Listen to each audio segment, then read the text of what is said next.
Ya está con nosotros el congresista de la bancada liberal, Francesco Petrosi. ¿Cómo le va, congresista? Muchas gracias por venir. Quiero invitarle a escuchar nuevamente, si usted no lo escuchó, no lo vio, él acaba de llegar, usted seguramente se van sumando a la audiencia.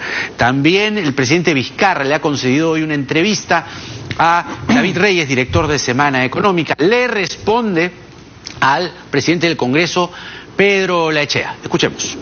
Esto que sí acepto, y cuando lo determine y coordinemos, lo aceptaré aquí en Palacio de Gobierno, donde corresponde la reunión, donde no vamos a reunir sino en un café en el camino. O sea, tenemos que también con transparencia y franqueza conversar, pero usando también las instancias que corresponden, ¿no? O sea, bienvenido.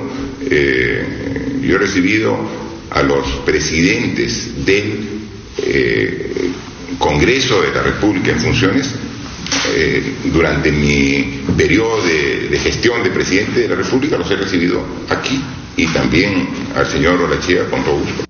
Bueno, esa es la respuesta del presidente Vizcarra. Dice, no voy a ir a la iglesia San Francisco, sino, si quieres, ven. ¿Es a su gusto una acertada respuesta? Ah, pero muy acertada. Esto no es una mechadera. A la salida nos vemos en el parque. Te la corto para la salida. Claro, ¿te das cuenta? Sí. Este es el presidente de la República que le dice al presidente del Congreso que deben dialogar, pero en el lugar y en el momento adecuado, respetando las instituciones. ¿Qué le parece este afán dialogante del presidente del Congreso, Laechea, que algunos dicen que no es dialogante, sino que dilata lo que se tiene que discutir ya que se le adelantó el Es que, Jaime, el tiempo es un bien invalorable en los países un poquito más avanzados que el nuestro. Y aquí se pierde el tiempo como si uno pudiera recuperarlo, y el tiempo es algo que tú no puedes recuperar. Es lo único en la vida que si lo perdiste, no te lo devuelve nadie.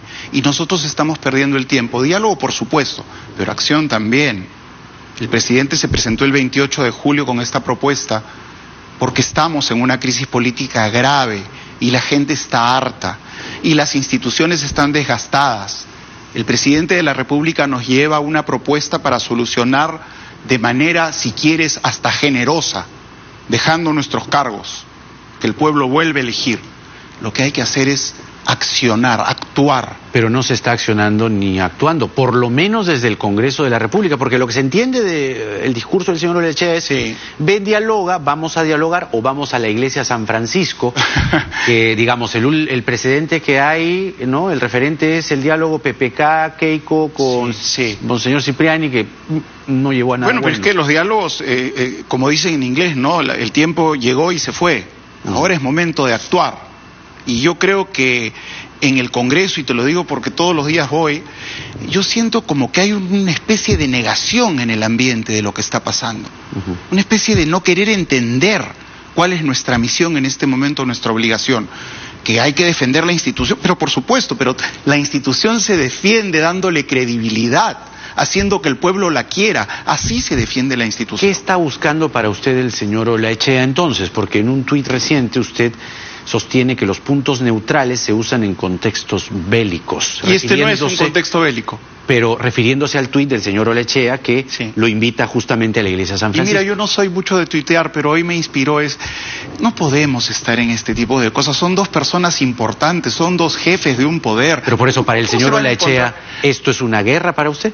No es una guerra, no tendría que ser. No, pero él está viendo estas cosas como una guerra para usted. Es que en el Perú todo se ve como una guerra. La pacificación nacional, después del conflicto armado que tuvimos, perdóname que me desvíe, también se vio como una guerra entre peruanos, cuando lo que tenía que haber habido aquí es una política de Estado que nos ayude a reconciliarnos. Nadie se ocupó de que el Perú se reensamble, se junte de nuevo. No basta un informe de una comisión de la verdad y un lugar de la memoria que funciona para bien de todos los peruanos. Tienes que tener políticas de Estado. No podemos estar en una guerra constante, en esta polarización que nos detiene en el tiempo. Qué bueno que usted toca eso, porque digamos, si nos retrotraemos en el tiempo, esa es una discusión que también se ha ido ha ido involucionando, en realidad creo, o transformándose en una discusión de ultraderechas, ultraizquierdas, centroizquierdas, etcétera, etcétera, y la derecha que acusa a la izquierda de caviar y de estar cómplice del terrorismo, y llegamos acá. Es decir, esta es una nueva temporada de esa guerra que usted ha hecho, digamos, referencia. Pero volviendo a este punto, entonces, para usted el señor Olaechea está viendo esta cosa como bélica, yo he notado, de guerra. Yo he notado agresividad, por ejemplo, en decir no tenga miedo a gobernar. ¿Qué necesidad había de decir eso, no? Podrías haber usado una frase mucho más afortunada y haber conseguido más de lo que consiguió él con esa frase. Entonces, estamos en un momento tan difícil que todo lo que dices y haces tiene que ser pensado por y para el Perú. Y no para tu rédito político personal o un partido específico, etcétera. Pero el Congreso, por lo menos la mayoría congresal, no está dispuesta al adelanto de elecciones. Entonces, ¿cuál sería para usted la salida? Mira, para mí la salida decente de todo esto, como Parlamento, sería hacer 2 legislaturas cortas y adelantar nosotros las elecciones. Eso sería evitarle al país un referéndum que cuesta dinero, tiempo, energías, etcétera. Ahora, no veo la voluntad de que eso vaya a suceder. Eso es ciencia ficción en este momento para la mayoría congresal. Es difícil, sí. Y usted conoce a Fuerza Popular por dentro. O sea, cómo toman las decisiones y cómo es que van pero las cosas radicalizando el discurso. Yo en realidad no conozco cómo se toman las decisiones ahora, conozco cómo se tomaban antes y te puedo decir que temas así sí se votaban.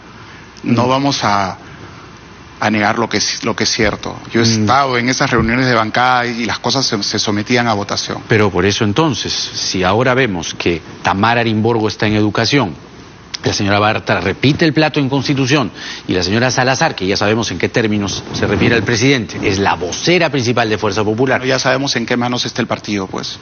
No tenemos que conversarlo. Sabemos en qué manos está. Está en manos extremistas, fundamentalistas, y eso a mí me preocupa muchísimo porque cuando yo conocí a Keiko y fui a las elecciones con ella, era una chica absolutamente abierta, alegre, feliz y dispuesta a gobernar pluralmente para todos. Entonces esto a mí me da mucha pena que haya pasado esto con nuestro partido, con mi ex partido, ¿no? Pero estas decisiones también, según se entiende, las estaría tomando la propia señora Fujimori. ¿Será así? No sé, ¿usted qué piensa? Yo no veo mucho el estilo de Keiko en todo esto. Pero de todas maneras, hay que darle a todo el mundo el beneficio de la duda, Jaime. Si la congresista Arimborgo va a dejar de lado sus creencias personales religiosas y le va a dar a la Comisión de Educación el nivel que ésta merece, porque nos estamos olvidando del tema de fondo. Aquí el tema de fondo en la Comisión de Educación es qué aprenden los chicos en el colegio, qué calidad tiene la enseñanza en el Perú. El sexo no es para placer, el sexo es para reproducir. Bueno, mira, si el sexo no fuera para placer, entonces Dios, que es en lo que ella cree, no le hubiera puesto en la creación al ser humano el factor placer en el sexo, ¿no? Entonces, son discusiones que no vale la pena, por Dios. ¿Cómo le vas a decir a un chico en el año 2019 que no tiene que tener relaciones sexuales con su pareja? Pero ella es la que preside entonces la Comisión de Educación, pues. Ella tendrá que ver y evaluar lo inteligente de dejar sus propios conceptos religiosos, etcétera, de lado para poder gobernar esto con pluralidad. Esa es la misión de un presidente de comisión, ojo. Yo he tenido la suerte de presidir cultura en 2 oportunidades y mi firma está solamente en el estilo de la comisión, pero los proyectos de ley que se tocó y lo que se avanzó en cultura durante mis presidencias fue toda la comisión, todos los partidos, todas las ideas. Pero ahora estamos, como decíamos, en un punto muerto, en un punto en el que es un diálogo de sordos y Olaechea entonces, para que quede claro ese tema, debería ir a Palacio. Sí, ¿por qué no? ¿Irá? ¿Por qué no? Esa es la pregunta. Bueno, es que hay que propiciar ese diálogo. Nosotros los congresistas también, aparte de representar y legislar, debemos ser operadores políticos y velar por nuestra institución. A mí me parece que el señor Olaechea tendría que tocar la puerta del Palacio de Gobierno. Es lo que corresponde. Ya lo dije, no es una mechadera, no es a la salida en el parque. Claro. Ahora es la hora del pueblo peruano. Y además, otra cosa que le quede clara a la gente, integrar al pueblo en las decisiones de los gobiernos no tiene nada de malo. Escuchar a la calle cuando eres mandatario de un país no tiene nada de malo. Incluir, porque ahora se dice que gobiernan las encuestas. No es así. Lo que estamos haciendo ahora, porque es necesario y es momento de hacerlo, es escuchar a la gente. La minería está paralizada en un país minero que podría ser el primer productor de cobre del mundo, porque se sigue haciendo de manera colonial. La oposición critica al señor Vizcarra precisamente por esa paralización. Pero, a ver, ¿qué sentido tiene que nosotros interpelemos al ministro de Energía y Minas cuando él tiene 120 días para dialogar con la población y tratar de llevar este proyecto a buen puerto? Pero el presidente ya dialogó con los gobernadores y todos hemos escuchado los términos de ese diálogo. Tenemos una puerta abierta de 120 días, preciosos, tiempo, el bien mayor del ser humano, el tiempo, hay que utilizarlo. Hay que hacer que nuestro país salga adelante, las mezquindades personales ya no sirven. Y si el Congreso se mantuviese en esta línea intransigente, o por lo menos de decir el proyecto no pasa, porque usted es congresista, sabe bien que este proyecto tiene que aprobarse en el Congreso. Sí. Le guste o no a la gente, eso sí, digamos, hay que tenerlo claro. Si respetamos la institucionalidad, ese proyecto de adelanto de elecciones tendría que aprobarse en el Congreso. Si el Congreso lo rechaza, ¿cuál tendría que ser para usted la salida?